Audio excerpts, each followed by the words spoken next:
இல்லை. இப்போ தாவேக அரசு வந்து எதுவுமே தெரியாமல் தான் இதை திட்டத்தை எதிர்க்கிறாங்க. அவர் நிறைய பிழைகள் இருக்கிறதா சொல்லி குறிப்பிட்டார். நீங்களும் கேட்டுட்டு இருந்திருப்பீங்க. உங்களுடைய பதில் என்ன? எந்த ஒரு அடிப்படை புரிதலும் இல்லாமல் வரைக்கும் மற்றவங்களை எல்லாம் முட்டாளாகவும் தாங்கள் தான் அறிவாளியாக நினைச்சுக்கிட்டு இருக்கிறது அவர்கள்.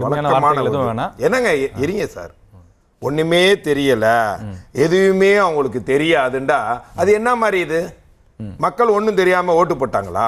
அப்ப மக்களையும் நீங்க முட்டாள் நினைக்கிறீங்களா? அவர்களுக்கு ஒண்ணுமே தெரியலன்னா அது என்ன விதமான ஒரு அமைச்சர் முதலமைச்சர் ஒண்ணுமே தெரியலன்னா நீங்க மட்டும்தான் அறிவாளின்னு எடுத்துக்கிற முடியுமா?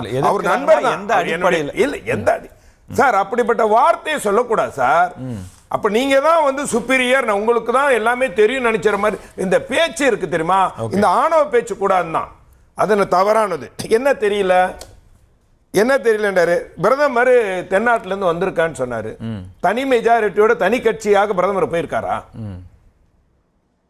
பிரதமர் தனி கட்சியாக தமிழ்நாட்டு தென்னகத்திலிருந்து போயிருக்காங்களா?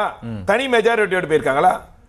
ஒரு ஐக்கிய ஜனதா தளம் அந்த மாதிரி கூட்டணியில அங்க வந்து பண்ணாங்க. ஆனால் நிலைப்பாடு என்னன்னா, ஒரு தமிழகத்திலே தென்னிந்தியாவிலே ஒரு அதிகமான தொகுதிகளை வெற்றி பெற்று ஒரு நிலைப்பாடு பிஜேபி இப்படி போறாங்களோ அந்த மாதிரி நிலைப்பாடோட போகணும் அப்படிங்கிற எண்ணத்துல தான் பேசினார ஒழிய போகலன்னா சொல்லல. ரெண்டாவது வந்து ஒன்னு சொன்னாரு, இதுக்கு வந்து இந்த தீர்மானம் கொண்டு வந்ததனுடைய நோக்கம் டீலிமிட்டேஷன் கூடவே கூடாதுன்னா, அதுல மாற்றம் கொண்டு வரணும், நீங்க சட்ட திருத்தம் ஏன் கொண்டு வரீங்க அப்படிங்கறதுதான். இப்ப அதனால என்ன பாதிப்பு வருங்கிறதா கேள்வி. இப்போ நீங்க வந்து நீங்க சொல்றீங்க 59 தொகுதி உயருங்கிறீங்க. சரி, வட மாநிலங்கள் எவ்வளவு தொகுதி உயரும்? இப்போ யூபில 80 அப்படி, மத்திய பிரதேசத்துல அதே மாதிரி 70 கிட்ட வரும். இப்போ இதனுடைய நிலை என்ன ஆகும்னா, வட மாநிலங்களுக்கு இருக்கக்கூடிய தொகைகள் உயரும் போது அங்க இருக்கக்கூடிய பிஜேபிக்கு, ஏன்னா ஏற்கனவே பிஜேபியினுடைய உயரும் போது தமிழ்நாட்டுக்கு தானே உயர போகுது, உயர்னா கூட அது தனி மெஜாரிட்டிக்கு பிஜேபிக்கு வழிவகுக்கும். இப்ப தனி மெஜாரிட்டி இல்லாத சூழ்நிலையில பிஜேபிங்கிற ஒரு கட்சி என்னது, அது ஒரு மதத்தை அடிப்படை இருங்க முடிச்சிடும் சார், ஒரு மதத்தை அடிப்படையாக வைத்து ஒரு கட்சி இந்திய அரசியலமைப்பு சட்டத்தின்படி நடந்தா கூட மதத்தை முன்னிறுத்திருக்க கட்சி, அதை யாரும் மறுக்க முடியுமா? நீங்க சிறுபான்மைகளுக்கு அதிகாரமும் அங்கீகாரமும் கொடுக்கிற கட்சியா? இல்ல.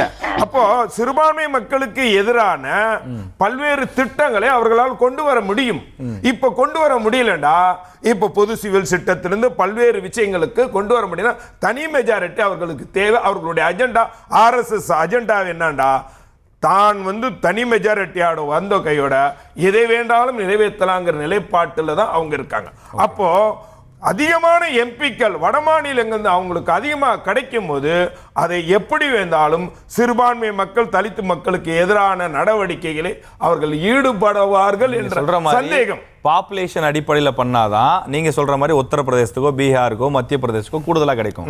இப்ப இருக்கக்கூடிய ரேஷியோ அடிப்படையில் இப்ப நமக்கு வந்து 7.2 சொல்றாங்க, 7.8 அந்த மாதிரி 7.18 நீங்க 7.8 நீங்க பண்ணீங்கன்னா கூட அதே மாதிரி ரேஷியோல பிரிக்கிறப்ப உங்களுக்கு ஈக்குவலா தானே கிடைக்கும். எப்படி மக்கள் தொகை அடிப்படையில் பிரிப்பாங்க? இப்ப மசோதாவே வரல, அந்த முன்முடிவுக்கு எப்படி வர முடியும்னு கேக்குறாங்க. இவங்க முதல்ல மக்கள் தொகை அடிப்படையில் பண்ண போறாங்களா, எந்த அடிப்படையில் பண்ண போறாங்க தெரியாமலே ஏன் எதிர்க்கிறீங்கன்னு தான் கேக்குறாங்க. அதுதான் அந்த பாயிண்ட். எச்சரிக்கை சார், வருமுன் காப்போம் தமிழ்நாட்டை, அதுதான் தமிழ்நாட்டினுடைய பண்பு. அது அந்த நம்ம வரக்கூடிய பயம், அச்சம் ஏன் கேக்குறீங்க? வீணா குழப்பறீங்க, அச்சப்படுத்துறீங்க, திசை திருப்புறீங்க. இது இந்த நோட்டு செல்லாதுன்னு அறிவிச்சாரா? முன்னாடி விசா எல்லாத்தையும் கேட்டு பண்ணாரா? அது என்ன சொல்ற, டீலிமிட், இது என்னது, டிமானிட்டேஷன், அது சொல்லிட்டு பண்ணாரா? நாளைக்கு வந்துச்சு பண்ணிச்சுன்னா அப்ப என்ன பண்ணுவீங்க? பண்றதுக்கான நீங்க ஏற்கனவே அது வரையறை கொண்டு வந்து தோல்வியானது தானே சார்? வந்துச்சா இல்லையா? வந்துச்சா வரலையா? நாடாளுமன்றத்துல வச்சீங்களா இல்லையா? என்ன வரலன்னு என்ன சொல்றீங்க? வந்துச்சா இல்லையா? அப்ப வரும்போது நீங்க 50% உயர்த்தி கொடுக்கறதுனால எங்களுக்கு தமிழ்நாட்டுக்கு 59 தொகுதி வரும். இப்போ நீங்க மத்திய பிரதேசம், யூபி, பீகார் இதெல்லாம் சேர்ந்து நீங்க என்ன பண்ணா அங்கேயே ஒரு 200 தொகுதிக்கு தாண்டிடும். ஓகே. அப்போ தென் மாநிலங்களுக்கு பெர்சன்டேஜ் ஆல்ரெடி அவங்க பெர்சன்டேஜ் அதிகமாக இருக்கும்போது, நம்ம தென் மாநிலங்கள் குறைவான தொகுதி இருக்கும்போது ஆட்டோமேட்டிக்கா ஒரு 5-6 மாநிலங்கள் மூலமாவே தனி மெஜாரிட்டி அவர்களுக்கு கிடைச்சிடும். உங்க ஸ்டேட்மெண்ட்டை பார்த்தோன்னே இப்போ எனக்கு ஒரு குழப்பம் ஏற்படுது. காலையில முதலமைச்சர் விஜய் அவர்கள் இந்த அரசு பெண்களுக்கான அரசு, நான் இன்னைக்கு கொண்டு வரக்கூடிய தனி தீர்மானம் நம்ம வீட்டு பெண்களுக்கானது, அக்காவுக்கானது, தங்கச்சிக்கானது, அம்மாவுக்கானதுன்னு பட்டியல் போடுறாங்க. இப்போ நம்ம கிட்ட இருக்கிற 39 எம்பிக்கள் 59 எம்பிக்களா மாறும்போது இன்னும் கூடுதலா பெண் எம்பிக்கள் வருவாங்க தமிழ்நாட்டில இருந்து. அப்ப அது நல்ல விஷயம் தானே சார்? அதாவது பெண் எம்பிக்கள் வரணும் சார். 543 தொகுதிகளில் 33% பெண்களுக்கு இடஒதுக்கீடு கொடுங்கிறதா தமிழக வெற்றி கழகத்தினுடைய நிலைப்பாடு. அதுல மாற்று கருத்துல பெண்களுக்கு 50% கூட கொடுத்தா கூட தமிழக வெற்றி கழகம் ஆதரிக்கும். அதை இதையும் குழப்பிக்கிறவனா, நீங்க குழப்பிக்கிறவனா? தமிழக வெற்றி கழகம் தளபதி விஜய் அவர்கள் தெளிவா இருக்கிறாரு. ஓகே, அதுல மாற்று கருத்து இல்ல. ஆனா நீங்கள் ஒரு சர்க்கரையை தடவி உள்ள விஷத்தை வச்சு நீங்க இந்த தீர்மானத்தை நீங்க நிறைவேற்றுறதுக்காண்டி நீங்க முயற்சித்தீங்க, தோல்வி அடைஞ்சீங்க. இப்ப மீண்டும் அதை கொண்டு வர்றதுக்கு முயற்சி பண்றீங்க. அப்போ அது வருமுன் காப்போம் ஒரு தமிழ்நாட்டினுடைய எல்லாருடைய எதிர்ப்பை காட்டக்கூடிய வகையில். ஏன்னா அந்த எதிர்ப்பை காட்டும் போது இப்படி தொகுதிகள் அதிகமாகுது. நீங்க ஏற்கனவே பாராளுமன்றத்தை 850 தொகுதிகளாக வச்சு நீங்க கட்டியிருக்கீங்க. அப்போ என்னடா, வட மாநிலங்கள் பிஜேபி ஆளக்கூடிய மாநிலங்கள் குறிப்பிடா ஒரு 5 மாநிலங்கள் எடுத்துட்டா கூட பிஜேபிக்கு தனி மெஜாரிட்டி கிடைச்சிரும். ஒண்ணு. ரெண்டாவது, முதல்ல இந்த விஷயத்தை நீங்க சொல்றீங்க மாநில, நீங்க ஒரு திமுக ஒரு தலைப்பு என்ன வச்சிருக்கீங்க சார்? அண்ணாவழியில் தாவேகா திமுக.